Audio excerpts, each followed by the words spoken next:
Hello everyone, welcome back to the another video of this channel. And in this video I'm going to share my experience of Air India walk-in interview. वैसे thumbnail से देख के आपको समझ में आ ही जाएगा ये वीडियो किसके बारे में है और आपको इसमें ये भी पता चलेगा मैं सेलेक्ट हुई या नहीं। तो मैं इसको लंबा नहीं खींचूँगी, मैं आपको अभी बता देती हूँ। पिछली बार की तरह जैसे इंटरव्यू में मैं लास्ट राउंड से रिजेक्ट हो गई थी, वो सेम इस बार भी मेरे साथ हुआ है और मैं लास्ट राउंड में रिजेक्ट हो गई। सारा सही जा रहा था, सब सही है, बट लास्ट राउंड में मैं रिजेक्ट हो गई। तो आगे चल के आपको इसका रीज़न भी पता चल जाएगा, ठीक है। तो हम शुरू से शुरू करते हैं। सो फर्स्ट ऑफ ऑल मेरा जो इंटरव्यू था वो स्केड्यूल था 26 जून के लिए, बट वो रीस्केड्यूल हो गया 3 जुलाई के लिए। और इस टाइम पीरियड में मैं इतनी पैनिक हुई हूँ ना, मैं आपको बता भी नहीं सकती। मैंने उनको 2-3 बार ही मेल किया, ज़्यादा मेल नहीं किया, बट मैंने अपने कुछ सब्सक्राइबर से भी बात किया था चैट पे, क्योंकि उनका भी सेम डे था और उनको भी वेन्यू डिटेल नहीं आ रहा था। तो हम लोग सारे पैनिक कर रहे थे। मैंने भी 2-3 बार मेल किया, बट मुझे रिस्पॉन्ड नहीं आया था। तो मैंने सोचा इट्स ओके, सबके रिस्केड्यूल हो रहे हैं तो क्या पता मेरा भी रिस्केड्यूल हो गया होगा।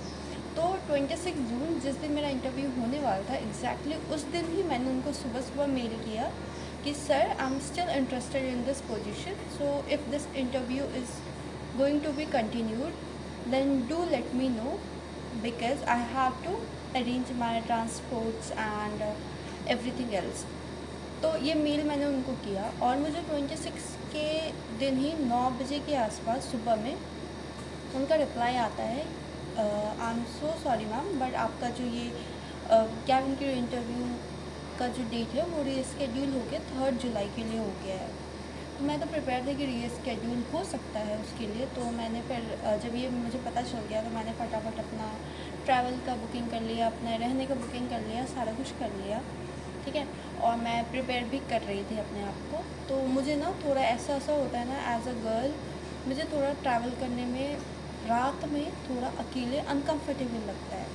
तो मैंने क्या किया, मैंने 2 जुलाई का बस का टिकट किया सुबह के 7 बजे का। मैं अपने पीजी से निकली और 7 बजे का बस लिया और मैं दिल्ली पहुंच गई थी 2 बजे के आसपास। फिर वहाँ पहुँचने के बाद मैं ऑटो से अपने होटल तक गई, वहाँ जाके चेक इन किया। और मेरी ना ये एक बहुत पुरानी आदत है कि मैं कहीं भी जाऊँ तो मैं सबसे पहले अपना सामान वहाँ ऑर्गेनाइज़ करना शुरू कर देती हूँ। तो मैं अपना चेक इन करने के बाद होटल रूम में गई, 2 मिनट 5 मिनट रेस्ट किया और फिर मैं अपना सामान ऑर्गेनाइज़ कर रही थी, जैसे कि इंटरव्यू के यूनिफॉर्म्स हो गए, हर चीज़ जो भी था, मेकअप वगैरह सारा। उसी बीच मैंने देखा जो मैं फॉर्मल सैंडल लेके गई थी अपने इंटरव्यू के लिए, वो नीचे से टूट चुका था। मैंने बोला अरे यार ये क्या हो रहा है मेरे साथ, अभी मैं क्या करूँ। फिर मैंने थोड़ा खुद को काम डाउन किया, क्योंकि मैं पैनिक थोड़ा कर जाती हूँ कभी कभी, ऑब्वियसली बात है। तो फिर मैंने खुद को थोड़ा काम डाउन किया, रेडी वेडी हुई एंड देन मैं निकल गई जनपद के लिए मेट्रो से, क्योंकि मैं ना दिल्ली बहुत जाती हूँ, मुझे वहाँ ट्रैवल करना पसंद है और मैं उसी पर्टिकुलर होटल में हमेशा स्टे भी करती हूँ। वो बहुत अच्छा सा है, बहुत हॉस्पिटैलिटी अच्छी है वहाँ की एंड मुझे सेफ़ फील होता है। मेन बात ये है कि मुझे सेफ़ फील होता है उसे। और मुझे वहाँ से ट्रांसपोर्ट का सारा आइडिया पहले से था, कहाँ से कहाँ जाना है, कैसे जाना है, मेट्रो कहाँ है, हर चीज़। तो फिर मैं मेट्रो से जनपद चली गई। जनपद जाने के बाद मैंने जो जनपद का मेन मार्केट है वहाँ गई। मुझे लगा सस्ते में निपट जाएगा, 400-500 तक मुझे सैंडल मिल जाएंगे। बट मैं जब अंदर गई तो मुझे कोई भी फॉर्मल सैंडल नहीं मिला हील वाला, और मुझे हील ही चाहिए था, मुझे फ्लैट नहीं चाहिए था। तो फिर मैं वहाँ से बाहर निकली। फिर जनपद के बाहर भी बहुत सारे स्टोर्स होते हैं ना, तो मैं वहाँ गई। मुझे पता था एक्सपेंसिव पड़ेगा, बट मैं कुछ कर नहीं सकती थी, मेरे पास अदर ऑप्शन था नहीं। तो फिर मैं वहाँ गई, फिर वहाँ से मैं सैंडल लेके फिर मैं वापस अपने रूम पे आई। फिर खाना वाना खाया, थोड़ा रेस्ट किया। रेस्ट का मतलब थोड़ा देर मैं सो गई। फिर शाम में मैं जगी, फिर फ्रेशन अप हुई, थोड़ा रिवाइज़ किया जो भी था, सारा कुछ देखा, सारे कुछ जगह पे हैं, कुछ की कमी तो नहीं है, कुछ माल फंक्शंस तो नहीं हो रहे जो मुझे रिप्लेस करना पड़ सकता है बाद में, या मुझे नेक्स्ट मॉर्निंग प्रॉब्लम हो। तो वो सब करने के बाद, खाना वाना खाने के बाद मैं कोशिश की कि मुझे नींद आ जाए, बट मुझे पूरी रात नींद नहीं आई थी, पता नहीं क्यों। दो मेरा फर्स्ट इंटरव्यू नहीं था, बट स्टिल मैं थोड़ी ज़्यादा होपफुल थी इस बार के लिए। और उस एक्साइटमेंट में, नर्वसमेंट में मुझे तो नींद नहीं आ रही थी। मे बी मैं घंटे 2 घंटे सोई होंगी रात में। एंड देन उसके बाद नेक्स्ट मॉर्निंग मैं 4 बजे ही जग गई। मैं 5 बजे नहा वहा के एकदम मेकअप वेकअप करके रेडी, 6 बजे तक मैं फुल रेडी थी हर चीज़ करके। फिर मैंने कैब बुलाया, कैब करके फिर मैं वेन्यू पे गई, और वेन्यू पे मैं 6:30 से 7 के अराउंड पहुंच गई थी। और उस टाइम भी ज़्यादा बच्चे आए नहीं थे, मतलब एक दो करके आ रहे थे। तो मैं सबसे पहले रिसेप्शन पे गई, वहाँ पूछा कि यहाँ पे हमारा एयर इंडिया का इंटरव्यू होना है, तो मुझे कहाँ पे रुकना चाहिए था। उन्होंने बोला मैम आप अभी लॉबी में वेट करो, क्योंकि आपका इंटरव्यू 9 बजे का शेड्यूल्ड है, तो हम आपको 8:30 बजे बोलेंगे ऊपर जाने के लिए फर्स्ट फ्लोर पे। मैं बोला ठीक है। फिर मैं लॉबी में बैठ गई। फिर धीरे धीरे कैंडिडेट्स और आने लगे, और बेस्ट पार्ट पता है मुझे ना, वहाँ एटलीस्ट 5 से 7 लोग ऐसे मिले जो मुझे मेरी वीडियोस के थ्रू जानते थे। मेरे को थोड़ा एम्बैरेसिंग भी लग रहा था, क्योंकि मुझे ऐसे पब्लिकली कभी किसी ने रिकॉग्नाइज़ नहीं किया है, ठीक है।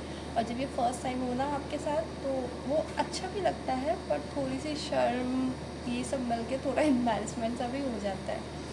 तो उस टाइम पे एक लड़की थी नागालैंड से, उसका नाम विनी था। मैं उससे मिली, फिर उसने फिर उसने मुझे बताया कि वो मुझे जानती है वीडियो से। हमने चैट नहीं, कमेंट के थ्रू हमने बात किया है पहले भी।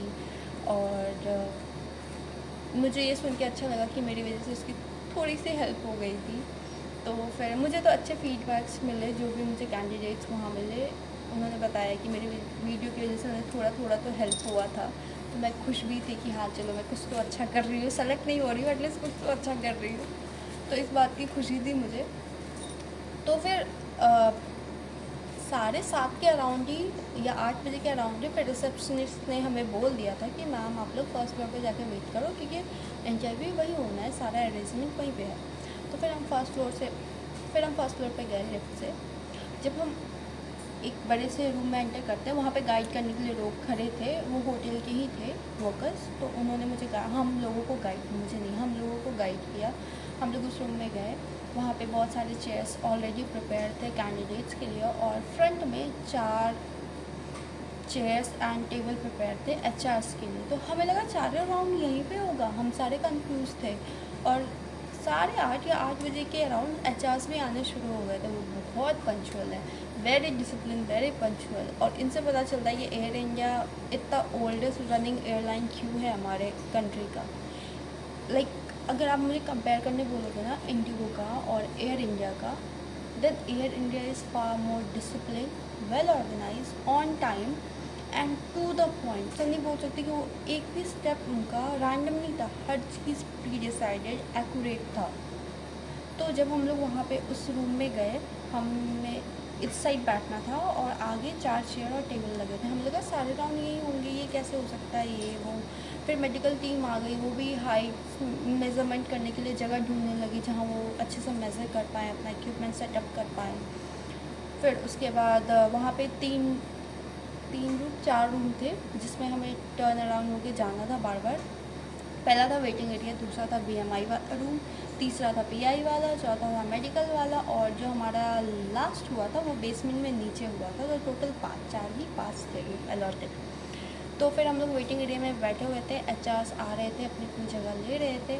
फिर उसके बाद वो चारों एचआर्स आए, और वो 4 जो एचआर थे उस रूम में, जिस रूम में हमारा वेटिंग एरिया था, वो चारों सिर्फ रजिस्ट्रेशन के लिए थे, गर्ल्स के रजिस्ट्रेशन के लिए वो बस थे। तो जब टाइम हो गया 9 बज गया, एग्जैक्ट 9 बजा, और उनका इंस्ट्रक्शन स्टार्ट हो गए। सारे एचआर आ चुके थे, सारे लोग आ चुके थे, सब बैठ चुके थे, उनका सारा सेटअप हो चुका था। देन उनमें से एक एचआर ने हमें बताया कि हम ये फॉर्म आप लोगों को दे रहे हैं, इसमें आपको 3 चीज़ फिल करना है, अपना नाम, अपना नंबर का लास्ट 4 डिजिट, और एक और कुछ था मुझे याद नहीं है। 3 चीज़ मेनली हमें उस पूरे फॉर्म में फिल करनी थी, और वो सारे ब्लॉक लेटर में फिल करने थे। अगर आप रनिंग में कर रहे हो तो कोई नहीं, आप बाद में चेंज करवा सकते हो, उनके पास बहुत सारे फॉर्म पड़े हैं, वो आपको एक्स्ट्रा फॉर्म दे देंगे। तो वो हमें लिखना था। फिर हम लोगों ने लिख के उनको सबमिट किया। अब जो एयर इंडिया का सीन है वो है, पहला बीएमआई होता है, नेक्स्ट पर्सनल इंटरव्यू होता है, थर्ड मेडिकल होता है जिसमें स्कार चेक होता है, और फोर्थ होता है last round, final round of interview होता है, ठीक है। और चारों में आपको different different HR and different different लोग मेडिकल टीम मिलेंगे। मेडिकल टीम्स वहाँ टाटा एमजी के आते हैं मेनली। उस दिन तो टाटा एमजी ही थे, दूसरे भी आते होंगे क्योंकि कुछ लड़कियाँ बोल रही थी कि लास्ट टाइम वो सेम मेडिकल टीम नहीं थी तो वो मे बी स्विच करते होंगे। और मेरे दिन जो था वो टाटा एमजी था, ठीक है। और एक और बात मैं बताती हूँ, ये बहुत ही इम्पोर्टेंट है। जाने से पहले कुछ रख लेना बैग में, ठीक है। पानी के बॉटल तो मिल जाएंगे आपको, बट जैसे प्रोटीन बार हो गया, कुछ पीनट्स वाले चॉकलेट हो गए जिससे आपको एनर्जी आ सकती है, क्योंकि वो शाम होना ही होना है। अगर आप लास्ट तक जाते हो तो 4 तो बस नहीं, ये नॉर्मल है, तो अपना थोड़ा जुगाड़ करके चलना, ठीक है। और फिर उसके बाद जब इतना सारा कुछ हो गया, फिर उसके बाद हमने जब वो फॉर्म फिल करके उनको दे दिया एचआर को, फिर उसके बाद उन्होंने बीएमआई शुरू किया। रजिस्ट्रेशन से भी पहले बीएमआई शुरू किया, ठीक है। बीएमआई में वो हाइट और वेट चेक कर रहे थे, एक एक करके बुला के। फिर जब बीएमआई हो रहा था तो मैं मजाक नहीं कर रही हूँ, मोर देन 50 to 60% कैंडिडेट्स उसमें ही रिजेक्ट हो गए थे बीएमआई राउंड में, फर्स्ट राउंड में, without registration. Can you imagine? अब लोग इतनी मेहनत करके आते हैं, सब कुछ करके आते हैं, देन फर्स्ट राउंड से रिजेक्ट हो रहे थे, बस हाइट एंड वेट का प्रपोर्शन उनका मैच नहीं हो रहा था। और एयर इंडिया को 18 से लेके 22 के बीच में ही बीएमआई चाहिए। 1 पॉइंट के लिए भी वो किसी को ऐसे सेकंड चांस या ऐसा कुछ नहीं कर रहे थे, कोई नहीं हम आपको ले लेंगे, आप बाद में देख लेना, नहीं। 0.1 से भी वो नहीं ले रहे थे। और मुझे इसलिए बीएमआई में डर लग रहा था क्योंकि जब इंडिगो में मेरा हाइट चेक हुआ था, मेरा 159 सेंटीमीटर आया था और वेट मेरा समवेयर 53.4 ऐसे था। तो वहाँ तो मैं बीएमआई में आ गई थी। और यहाँ पे जब मेरा हाइट चेक हुआ बीएमआई में, तो मेरा हाइट उन्होंने 161 सेंटीमीटर लिखा और मेरा वेट 52 पॉइंट समथिंग। और इससे पहले मेरे दिमाग में घूम रहा था कि मुझे कुछ खा लेना चाहिए, मैं ट्रैवल कर रही हूँ, मैं अच्छे से 2 दिन से खा नहीं रही हूँ, बट नहीं, पता नहीं क्या डिले होता गया और मैं खाई नहीं। मैंने 2 बैग में कुछ रख लिया था खाने को, बट मैं खाया नहीं कुछ भी उस टाइम तक। तो मैं थोड़ी डरी हुई थी कि मैं तो गई और मैं सोच रही थी कैसे भी मैं चेक कर लूँ। तो मैंने थोड़ा इधर उधर देखे, क्योंकि वहाँ रिकॉर्डिंग अलाउड नहीं था, वहाँ कुछ भी ऐसा फ़ोटो लेना या कुछ भी नहीं अलाउड था। वो आपको डायरेक्ट कैंसिल ही कर देंगे, दोबारा आप इंटरव्यू देने भी नहीं जा सकते, ऐसा सीन हो जाएगा अगर वहाँ पे आप अननेसेसरी रिकॉर्डिंग करोगे कुछ भी। तो फिर मैं फ़ोन निकालने में भी उस टाइम डर रही थी थोड़ा, तो बट फिर भी मैंने हिम्मत करके अपने फ़ाइल के अंदर ही फ़ोन निकाल के ChatGPT पे दोनों चीज़ डाल के मैंने अपना बीएमआई चेक किया, तो मेरा 20.5 समथिंग उसने बताया। तो मैं थोड़ी रिलैक्स हो गई कि चलो मेरा एटलीस्ट फर्स्ट राउंड तो क्लियर है, बाकी तो मैं देख ही लूँगी। तो फिर उसके बाद बहुत सारे कैंडिडेट रिजेक्ट हो रहे थे, बहुत बहुत बहुत। मुझे एटलीस्ट रजिस्ट्रेशन के लिए बहुत लेट में बुला लिया, बट मेरा टोकन नंबर क्या है पता है? 11। मेरा टोकन नंबर 11 था। सोचो कितनी लड़कियां रिजेक्ट हो रही थी। एक एचआर थे, लिटरली उनका फर्स्ट टेबल था, उनके पास जो जा रहा है सारे बीएमआई में रिजेक्ट हो रहा, सारा बीएमआई में रिजेक्ट हो रहा। वो बोल रहे हैं ये मेरे साथ हो क्या रहा है, मेरे पास कोई कैंडिडेट हो ही नहीं रहा जिसका मैं रजिस्ट्रेशन ले सकूँ, ये तो सारे बीएमआई में जा रहे थे। और बहुत सारे कैंडिडेट ऐसे भी थे, वो बोल रहे थे सर मैंने किसी हॉस्पिटल में अपना वेट करवाया है या हाइट चेक करवाया है, मेरा वहाँ इतना आ रहा था, यहाँ इतना आ रहा है, कुछ तो गलत है। तो वो उस बच्चों को, मतलब वो एचआर पर्टिकुलरली बच्चों को चांस दे थे, बोले कोई नहीं आप मेरे साथ आओ, मैं अपने सामने करवा के देख लेता हूँ। वो उसको ले जाते थे, अपने सामने री करवाते थे, बट सेम ही आ रहा था। तो उनके पास ऑप्शन नहीं थे, पहले ही इंस्ट्रक्ट कर दिया गया था कि 0.1 के लिए भी हम किसी को ऐसे नेगोशिएट नहीं कर सकते हैं। तो सारे रिजेक्ट हो रहे थे, वो भी रिजेक्ट हो रहे थे और लिटरली बहुत बुरा लग रहा था। They were very good, very confident, well disciplined, poised, well groomed, everything, but still BMI की वजह से वो फर्स्ट राउंड से रिजेक्ट हो रहे थे। तो ये बात ध्यान रखना, एयर इंडिया बहुत स्ट्रिक्ट है इस चीज़ को लेके। तो जब भी जाओ, जाने से पहले ये चीज़ अपना चेक करके जाना, ठीक है, या फिर अपने आप को उस प्रोपोर्शन में ला के जाना। 18 से 22 के बीच में आपको होना है बीएमआई में, ठीक है। ये हो गया। उसके बाद जब रजिस्ट्रेशन के लिए वो एक एक करके सबको बुला रहे थे, तो रजिस्ट्रेशन में वो क्या मांग रहे थे? वो मांग रहे थे आपका आधार कार्ड या पैन कार्ड, कुछ भी चलेगा, पासपोर्ट, अगर नहीं है, जो मेरा केस था, मेरे पास पासपोर्ट नहीं था, उन्होंने मेरे से पूछा, मैंने बोला अप्लाई कर दिया है बट मुझे मिला नहीं है, तो वो मुझे मिल जाएगा कुछ दिन में। तो पासपोर्ट, 12th का मार्कशीट, और 12th का मार्कशीट अगर आपका CGPA या ऐसे कुछ है तो उसको आप राउंड अप करके परसेंटेज बना लेना, क्योंकि वो वहाँ भी इंस्ट्रक्ट करेंगे कि अपना परसेंटेज निकाल लो, क्योंकि मुझे आपका परसेंटेज जानना है। तो रजिस्ट्रेशन में वो आपको परसेंटेज पूछेंगे और फिर सारा कुछ रजिस्टर करने के बाद आपको एक टोकन नंबर यहाँ पे स्टिक करेंगे। ठीक है, मेरा टोकन नंबर 11 था। फिर रजिस्ट्रेशन होने के बाद हम अपनी जगह पे आके बैठ गए, हम वेट कर रहे थे। फिर एक HR आती है, वो बोलती है 5 गर्ल्स ऐसे अपना लाइन बनाओ और फिर सामने रूम है उसमें जाओ, वहाँ पे आपका इंटरव्यू होगा, प्री फाइनल राउंड या PI राउंड, कुछ भी बोल सकते हो। ठीक है, तो 5-5 करके जा रहे थे। मेरे से पहले 2 ग्रुप के बच्चे गए थे 5-5, क्योंकि ऑब्वियसली मेरा 11 है तो मैं तो 3rd में जाऊँगी, 3rd ग्रुप में, तो उनका हो गया। फिर उसके बाद जब मेरा टर्न आया तो हम लोग भी गए, तो अंदर जो सेटअप था, बहुत सारे HR थे, ऐसा नहीं है 2 ही HR है, 3 ही HR नहीं, बहुत सारे, एटलीस्ट 5 to 10 HRs थे PI के लिए। ठीक है, और हर जगह एक राउंड टेबल था और उसके अराउंड 6 से 7 चेयर थी। 2 HR हो सकते हैं या 1 हो सकता है, वो डिपेंड करता है उस टाइम कितने फ्री है, और 5 कैंडिडेट्स के लिए। और जब आप जाओगे तो आपको बोला जाएगा अपने टोकन नंबर के अकॉर्डिंग बैठो, मतलब 11, 12, 13, 14, 15 ऐसे बैठना है। और इधर 2 HR बैठे थे, मेरे टाइम में 2 HR बैठे हुए थे। फिर हमारा इंटरव्यू शुरू होता है। उन्होंने बोला सारे लोग अपना CV मुझे दे दो, तो हमने कलेक्ट करके हम 5 ने अपना CV उन्हें दिया। ठीक है, और फिर उसके बाद उन्होंने मेरा CV लिया, मेरा 11 था, मैं फर्स्ट थी उस राउंड में, तो उन्होंने मेरे को फर्स्ट बोला कि इंट्रोड्यूस योरसेल्फ। फिर मैंने अपने आप को अच्छे से इंट्रोड्यूस किया, जो भी मैंने प्रिपेयर किया था, जो भी मैंने सोच रखा था, अच्छे से हर चीज़ बोला।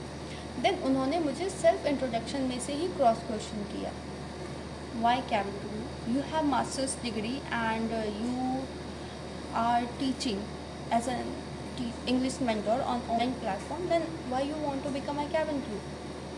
ये क्वेश्चन था। फिर उन्होंने मेरे फैमिली के बारे में पूछा, अपने फैमिली सॉरी फिर उन्होंने मेरे फैमिली के बारे में पूछा, बोले अपने फैमिली के बारे में बताओ, tell me about your parents, their daily routine, everything. फिर इसके बाद उन्होंने पर्टिकुलरली पूछा, now tell me something about your brother. फिर उन्होंने मेरे ब्रदर के बारे में, मैंने उसके बारे में बताया। फिर उन्होंने पूछा कि अगर आप आज रिजेक्ट हो जाते हो तो आप कैसे टैकल करोगे इस सिचुएशन को। Very generic question, very normal question, very predictable question as well. ठीक है, बहुत इजी क्वेश्चन वो पूछ रहे थे। कोई भी राउंड में, जो भी राउंड हो रहा था उनका, बहुत ही प्रिडिक्टेबल क्वेश्चन पूछ रहे थे। देन उसके बाद उन्होंने मेरे से पूछा, क्या पूछा उन्होंने मेरे से, हाँ, the role of cabin crew and what do you understand by customer service। इतने सारे क्वेश्चन उन्होंने मेरे से पूछे, मतलब वो 7-8 ऐसे पूछ रहे थे, जिस हिसाब से आप आंसर करोगे वो उस हिसाब से क्वेश्चंस पूछेंगे। ठीक है, फिर मेरा जब हो गया, फिर उन्होंने ऐसे ही सेकेंड गर्ल पे मूव ऑन किया, उससे भी सेम बोला इंट्रोड्यूस योरसेल्फ। फिर उससे उन्होंने क्रॉस क्वेश्चन किया, 3rd girl, 4th girl, 5th girl. And I tell you, वहाँ पे एक लड़की थी जो 13 नंबर पे थी, and she was so confident, so good, like I was in awe with her, like I was her fan at that moment, the way she was answering everything. She had a huge career experience and everything, और जो वो answer कर रही थी ना, इतनी professionally, इतनी confidence से, उसको किसी क्वेश्चंस का आंसर मिल भी नहीं रहे थे ना, फिर भी शी वॉज फ्रेमिंग, उसी टाइम पे वो फ्रेम करके आंसर दे रही थी, and that was very very impressive. और मेरे बगल में जो थी, वो मेरी सब्सक्राइबर विनी, जो मैंने आपको पहले बताया, उसका टोकन नंबर 12 था, और वो मेरे बगल में थी। And I was so happy. She also answered very well, और मुझे पता था वो सेलेक्ट हो जाएगी, कुछ भी नहीं हो सकता, कुछ हो ना हो, वो तो सेलेक्ट हो रही है, because she answered very well, she was confident. And उस राउंड को कंप्लीट होने के बाद हमें बोला गया आप बाहर वेट करो। फिर हम बाहर वेट किया, और विद इन 5 मिनट्स ही हमें आके मैम ने बता दिया कि आप 3 जन सेलेक्टेड हो, 11, 12, 13, एंड बाकी के जो 2 थे वो रिजेक्टेड थे, क्योंकि उनकी थोड़ी सी कम्युनिकेशन में, और जब वो आंसर कर रहे थे तो उसमें थोड़ी सी प्रॉब्लम आ रही रिजेक्टेड थे। तो हमें बोला गया आप जाके अब वेट करो, जब आपको बुलाया जाएगा मेडिकल राउंड के लिए तब आप जाना। ठीक है, फिर जब ये हमारा ख़त्म हो गया तो फिर हमें एक दूसरे रूम में बैठाया गया जो कि पर्टिकुलरली मेडिकल के लिए बना हुआ था। अब यहाँ पे मेरे साथ प्रॉब्लम हुई थी, वो भी मैं आपको बताऊँगी डिटेल में। तो हम उस रूम में जाके बैठे, वहाँ पे पहले से 5-7 लड़कियाँ बैठी हुई थी, फिर उस सेलेक्टेड कैंडिडेट्स बैठे हुए थे। उस रूम में उन्होंने एक एरिया ब्लैक कर्टन या ब्लैक क्लोथिंग से घेर रखा था ताकि बाहर की रोशनी ना आए, और उसमें उन्होंने प्रॉपर लाइटिंग कर रखी थी और एक विंडो भी था बड़ा सा जिससे अच्छी लाइटिंग आए तो उनको हर चीज़ अच्छे से दिख सके। तो फिर हम लोग एक एक करके जाते गए। जब हमें बुलाया गया, जब मेरा टर्न आया तो मुझे बुलाया। वहाँ पे आपसे कोई क्वेश्चंस नहीं पूछेंगे, कुछ भी नहीं पूछेंगे, बस आपका स्कार चेक करेंगे। हर चीज़ चेक किया उन्होंने। फिर जब इस हाथ को चेक करने की बारी आई तो यहाँ पे मेरी कैट की वजह से मुझे 1-2 स्क्रैच मार्क्स है, 2 या 3 लाइन्स है स्क्रैच मार्क्स की, ठीक है। तो उसमें उन्होंने बोला, is this self infliction? I said no ma'am, why there would be a self infliction, it's not. Then she started doubting me, and उन्होंने विंडो पे ले जाके फिर ऐसे चेक किया। फिर उन्होंने बोला ऐसे तो विजिबल नहीं है बट एक एंगल से है, but she was disappointed. I can understand, like आप एक बहुत ही रिस्की जॉब में जा रहे हो। Obviously there is risk, you have to take care of hundred and hundreds of people every day, and if you are not mentally strong then how you are going to handle that situation. So she was very disappointed, and I did explain, I did showed him everything, showed her everything, and then she said okay go and wait outside। उन्होंने बस scar ही check किया, आई site वगैरह दूसरी लड़की का check हुआ था, मेरा नहीं हुआ था। तो फिर मैं बाहर गई। फिर थोड़ी देर बाद एक एचआर आती है मेरी सीवी लेके, वो और एक और लड़की थी, उसको भी यहाँ पे ही 2 स्क्रैच थे, उसको भी किसी विंडो में या कील से लगा था, ठीक है। तो उसको भी सेम बोल के उन्होंने रिजेक्ट किया था। तो हम बाहर गए हम दोनों, and she started crying like ma'am I work so hard to be here and at this point I don't want to get rejected, obviously no one wants to। and उसको देख के मैं भी थोड़ा सैड हो गई, बट मैं confront करने के मूड में थी। मैं कुछ भी हो जाए, मैं तो यहाँ से घर नहीं जा रही, वो भी इस गंदे से रीज़न की वजह से। तो I confronted one of the HR, then she said कि it's okay you wait over here and I will call the HR who took your interview, then we will discuss, because उस time वहाँ पे वो senior थी। तो वो ma'am आई, फिर उन्होंने मुझे मेडिकल रूम बुलाया, फिर मैं गई, फिर उन्होंने मेरा देखा, फिर बोला दिस इज़ सेल्फ इन्फ्लिक्शन। बोला no ma'am it's not, I can give you the proof, actually I have a cat in my home and I have put on 1 CCTV camera also so that I can monitor him, I can show you that I have a cat. और उसका कुछ medical scene हुआ था 6 month पहले, जब उसके पैर टूट गए थे, और फिर जब उसका बैंडेज हम करवा रहे थे ना, तो उसने गुस्से में हमें स्क्रैच किया था, उसमें से मैं भी थी जिसको उसने स्क्रैच किया। तो वो मार्क्स अभी भी है, वो विजिबल नहीं है, स्किन कलर में मैच्ड है, हर चीज़ है, बट एक एंगल, एक पर्टिकुलर एंगल पे वो दिखता है, ठीक है। तो फिर ये वाला सीन था। तो मैंने उनको अपने कैट का फ़ोटो दिखाया, वीडियो लाइव CCTV फुटेज दिखाई, हर चीज़ दिखाई। तो उस टाइम तो वो कन्विंस थी, ठीक है। एंड मेरे को लगा हाँ ठीक है ये क्लियर हो चुका है, अब कोई चक्कर नहीं है, हो जाएगा। एंड मेरा 3rd राउंड लिटरली क्लियर भी हो गया, मुझे 4th राउंड के लिए भी बुला लिया गया। और शी वॉज़ लाइक कि ओके आई अंडरस्टैंड। और मैंने उनको ये भी बोला कि मैं बहुत बचपन से 3 क्लास से बोर्डिंग स्कूल में हूँ, तो मैं कैसे खुद को हार्म कर सकती हूँ या कुछ भी वैसा, ये प्रूफ देने भी आ गया। फिर जब मैंने उस HR से बात कर लिया तो उन्होंने हमें बोला ठीक है आप जाके वेट करो, हम आपसे बाद में बात करते हैं। पर एक और जो लड़की थी मेरे साथ, उसको उन्होंने उसी टाइम रिजेक्ट कर दिया, पता नहीं क्यों, बट कर दिया। और वो like she was very much upset, and वो बहुत रो भी रही थी। मुझे भी अच्छा नहीं लग रहा था उसको देख के बिल्कुल भी, बट कुछ कर नहीं सकते, मेरे हाथ में तो कुछ था नहीं, या वहाँ पे किसी और के हाथ में, जो करना था वो ही कर सकते हैं। फिर हम जाके मेडिकल रूम में वेट कर रहे थे, तो एक जो HR थी वो आती हैं, हमें बोलती हैं कि आप लोग आधे घंटे का ब्रेक ले लो, उसके बाद आप लोग को रिज़ल्ट भी मिल जाएगा, और अगर आप सेलेक्टेड हो गए तो आप 4th राउंड के लिए बुला लिए जाओगे। तो फिर हम लोग थोड़ा ब्रेक लेने के लिए नीचे चले गए, गार्डन एरिया में घूम रहे थे, घूमा फिरा, जिनको खाना था उन्होंने खावा लिया। फिर आधे घंटे बाद हम ऊपर आए तो मैम टोकन नंबर बुला रही थी जो 4th राउंड के लिए सेलेक्टेड हुए हैं, और हमें एक मेल भी आ रखा था। बट वहाँ पे मैम जो थी उन्होंने बोला कि इसका कोई रेलेवेंस नहीं है, वो एक कंप्यूटर जनरेटेड मेल है, तो उसका टेंशन मत लो। तो जब वो टोकन नंबर वाइज हमें बुला रहे थे, तो वो पहले 4-5 लड़कियों को बुलाया, फिर बोला कि आप बेसमेंट में जाओ। हमें तो पता नहीं था। तो फिर एक एचआर ने हमें गाइड किया, हम वहाँ बेसमेंट में जाके खड़े हुए जहाँ इंटरव्यू होना था फाइनल राउंड का। तो इससे समझ में आता मेरा थर्ड राउंड तो क्लियर हो गया था, वो कन्विंस हो गए थे, मैं खुश थी कि ये अब तो मेरा हो जाएगा क्योंकि इंटरव्यू तो मैं क्लियर कर ही लूँगी कैसे भी, ठीक है।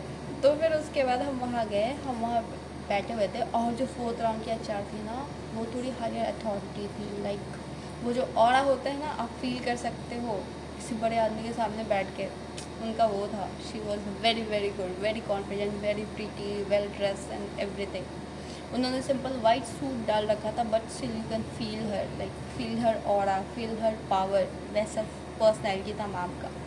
तो ऐसा नहीं था फाइनल राउंड एक ही एचआर ले रहे थे, 2 रूम में हो रहा था, 2 अलग अलग एचआर ले रहे थे, ठीक है। मेरा जो था वो मैम ली, मुझे नाम नहीं पता है उनका जनरली। तो फिर हमें बोला गया आप बाहर वेट करो, हम लाइन लगा के वेट कर रहे थे। मैम बोली मैं अभी आपको एक एक करके बुलाऊंगी, and she was so sweet, so sweet. तो फिर हम अंदर गए, हम नहीं, सॉरी, उन्होंने पहले मुझे बुलाया क्योंकि मैं आगे खड़ी थी। तो मैं अंदर गई, फिर उन्होंने बोला टेक अ सीट। फिर मैं बैठी, मैंने अपना सीवी दिया मैम को। फिर मैम ने बोला जब तक मैं आपका सीवी देख रही हूँ, take me through your CV and introduce yourself. तो मैंने अपने आप को अच्छे से इंट्रोड्यूस किया। फिर वही उन्होंने क्रॉस क्वेश्चन किया, why cabin crew, why Air India, why you are choosing this profession after having this much educational background and everything, and tell me something about your family, and एक और कोई question था, मैं भूल रही हूँ शायद।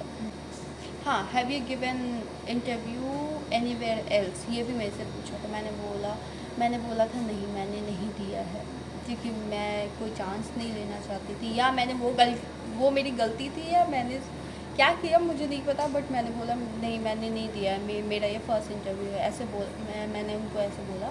एंड देन मेरा इंटरव्यू हो गया, एंड देन मेडिकल टीम ने कुछ मेंशन किया होगा सीवी पे, तो मुझे उनका शक्ल देख के लगे शी इज़ डिसअपॉइंटेड। पर कोई नहीं, मैं स्टिल होपफुल थी, मैं बहुत ही होपलेसली होपफुल रहती हूँ, हर चीज़ में कॉन्फिडेंट रहती हूँ। पर कोई बात नहीं, अच्छी बात है। बट फिर उन्होंने जब इंटरव्यू ख़त्म हो गया, उन्होंने 5-6 क्रॉस क्वेश्चन किया मेरे से। फिर मुझे बोला कि you can wait outside, I will announce your result after some time.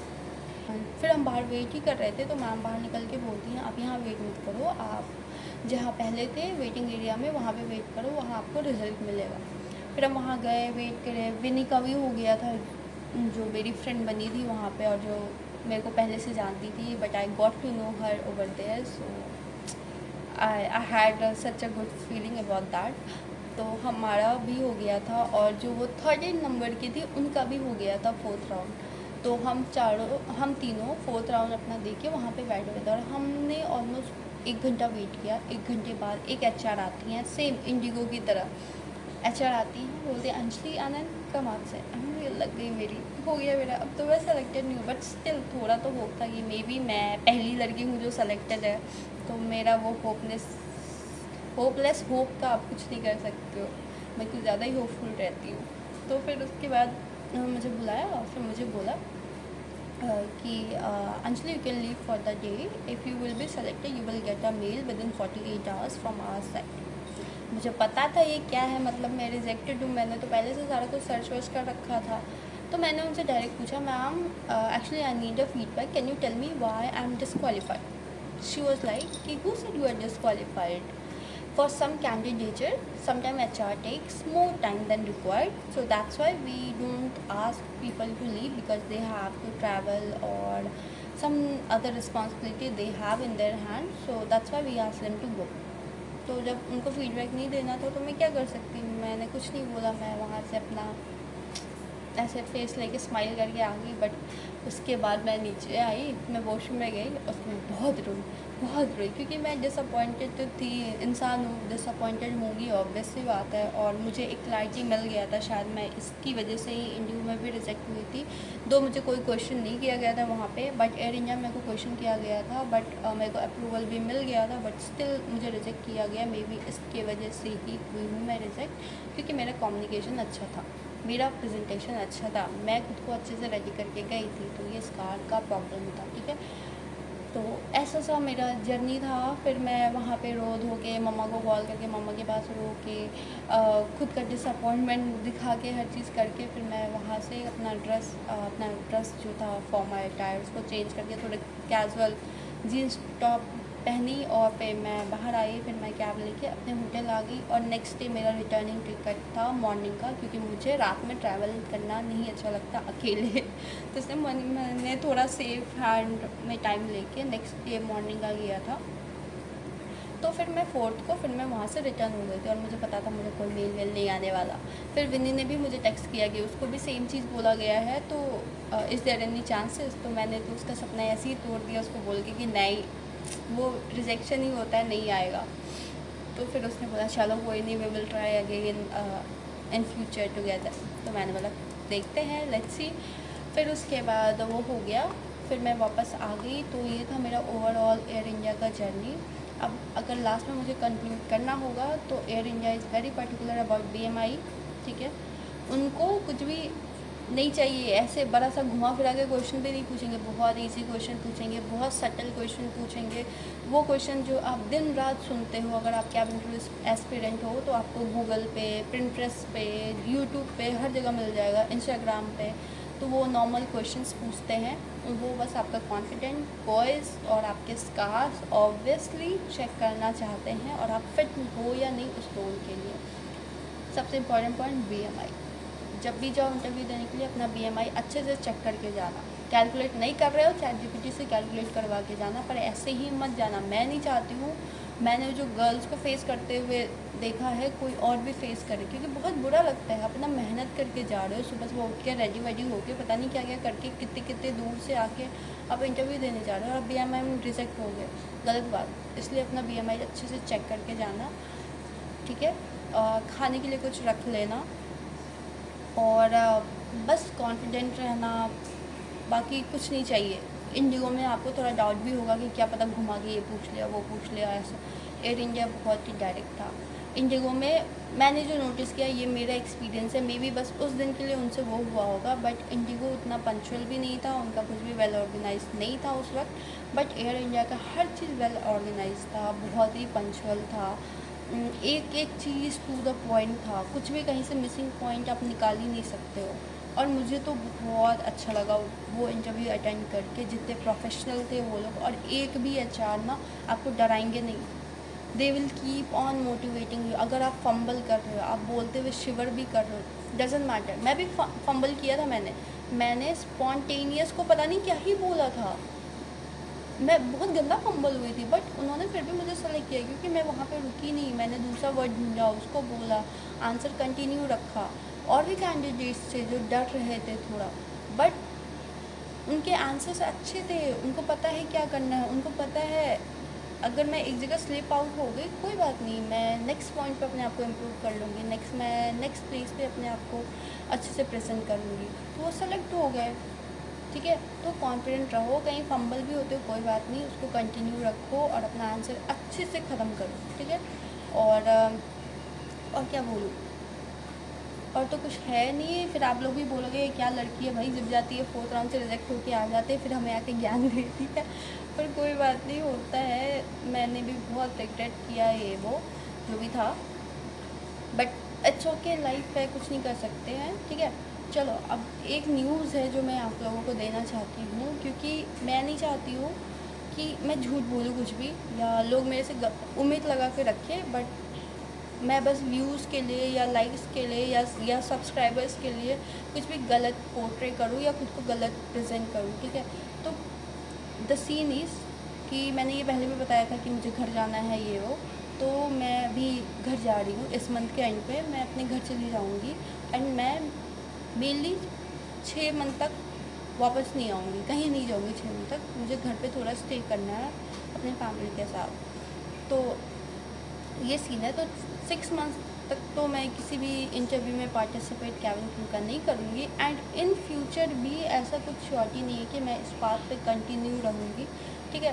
क्योंकि देखो actually the series I am getting married also very soon, so I have other responsibility also and ये मेरा एक ड्रीम था, मे बी लाइक जेन्युइनली जो मेरे fiance हैं या जो मेरे होने वाले हस्बैंड जो भी है, उनको ये प्रोफेशन इतना पसंद नहीं है। मेरे भाई को भी नहीं पसंद है, मेरे पापा को तो पता ही नहीं है मैं अप्लाई कर रही हूँ, मेरी मम्मा को पता है, मेरे भाई को पता है कि मैं इंटरव्यू देने जा रही हूँ, वो जो मेरे पार्टनर है उनको पता है कि मैं इंटरव्यू देने जा रही हूँ, मेरे पार्टनर की फैमिली में सबको पता है। कोई भी फुल्ली सपोर्टिव नहीं है इस प्रोफेशन को लेके। कोई, सब नहीं चाहते कि मैं इतने भाग दौड़ वाले काम करूँ, मैं सब चाहते हैं मैं ऑफिशियल वर्क करूँ, रेस्ट करूँ, वैसा लाइफ वो लोग चाहते हैं मेरे लिए। बट मुझे करना था ट्राई, मैंने बहुत 5 साल 6 साल से सोच रखा था, मेहनत कर रही थी, तो वो लोग भी बिना कुछ बोले मुझे सपोर्ट कर रहे थे। इंटरव्यू के लिए लेके जाना, मेरे सारे एक्सपेंसेस देखना, हर चीज़ वो हर जगह थे। बट अब मुझे नहीं पता आगे का सीन क्या होगा, क्योंकि मैंने कभी खुद को किसी चीज़ के लिए लिमिटेड बना के नहीं रखा। ये नहीं हुआ तो कुछ नहीं हो सकता, मेरी लाइफ ख़त्म हो गई, मैं ऑप्शंस ढूंढते रहती हूँ। तो अगर 6 मंथ के बाद भी अगर मैं अपीयर नहीं होती हूँ तो मैं जेन्युइनली आप लोगों को आगे बता दूँगी कि हाँ ठीक है, मैं अब ये करियर पाथ नहीं चुन रही हूँ, मैं कुछ और देख रही हूँ, कुछ और करूँगी, कोई और जॉब करूँगी, या घर पे रह के कुछ काम वाम देखूँगी, वर्क फ्रॉम होम कुछ भी, क्योंकि मेरी भी कुछ और भी रिस्पॉन्सिबिलिटी है। तो जब उन्होंने मेरा साथ दिया तो ऑब्वियस सी बात है मुझे भी उनको सपोर्ट करना ही है। तो फिर वो नॉन नेगोशिएबल आता है, वो खुद को भी पता होता है। और ऐसा नहीं कि मैं किसी के फोर्स में आके या कोई मुझे मना कर रहा है तो मैं कर रही हूँ, वो मेरा खुद का डिसीज़न है। So it's okay. अगर 6 मंथ बाद मैं अपीयर होती हूँ किसी भी इंटरव्यू में तो मैं ज़रूर बताऊँगी, पर अगर नहीं होंगी तो मैं वो भी बताऊँगी वीडियो के थ्रू, ठीक है। तो मैं ऐसे कुछ भी झूठ बोल के अपने व्यूज़ रखने के लिए मैं झूठ नहीं बोलूँगी, जाहिर सी बात है। बट स्टिल अगर आप लोगों को लगता है कि मैं किसी वे में आप लोगों की मदद कर सकती हूँ, कुछ मेरा एक्सपीरियंस आपके काम आ सकता है, तो आप बस कमेंट करना, मैं उस पर वीडियो बनाऊंगी। मैं आपका कमेंट में प्रॉब्लम सॉल्व करने की कोशिश करूंगी। अगर नहीं होगा तो मैं वीडियो बना के उसका प्रॉब्लम का सॉल्यूशन दूंगी। कुछ भी करके मैं आपका हेल्प करने का कोशिश करूंगी, जैसे भी हो।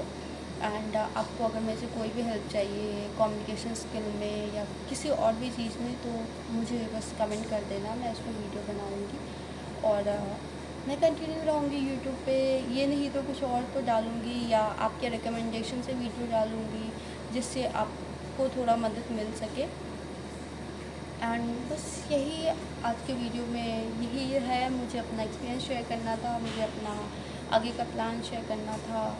एंड मैं इंटरव्यू टाइम से लेके अभी तक में थोड़ा ज़्यादा टाइम हो गया है, मैं वीडियो नहीं डाल रही थी क्योंकि मैं थोड़ा बिज़ी थी पैकिंग ये सब में। बट अभी मैं थोड़ी स्टेबल हूँ, लाइक अभी मुझे हफ्ते भर तो कुछ काम है नहीं, इसके बाद फिर मैं हफ्ते भर के लिए बिज़ी हो जाऊँगी, फिर मैं स्टेबल हो जाऊँगी परमानेंट कुछ दिनों के 6-7 मंथ के लिए। तो मैं कंटिन्यू रहूँगी, मैं वीडियो अच्छे से डालूँगी, मैं कमेंट के रिप्लाई भी थोड़ा जल्दी करूँगी, क्योंकि अभी मुझे देख रही हूँ मैं कमेंट आए हुए 1 दिन हो गए, उसके बाद मैं रिप्लाई कर रही हूँ, तो उसके लिए दिल से सॉरी। बट आगे से मैं अच्छे से रिप्लाई करूँगी, जल्दी रिप्लाई करूँगी, जो भी प्रॉब्लम होगा मैं सॉल्व करने की कोशिश करूँगी। और आपको कोई भी हेल्प चाहिए होगा मेरे से तो बस कमेंट कर देना, and then I will try to help you guys, okay. Thank you so much, and thank you so much to all the subscriber also and the people who watch my video, and I am very grateful for everything. I am very grateful for this profession and everything I have been doing or I'll do after some time also. पता नहीं, जो भी है देखा जाएगा, ठीक है। आज के लिए बस इतना ही, bye bye, see you in my next video, ठीक है, बाय।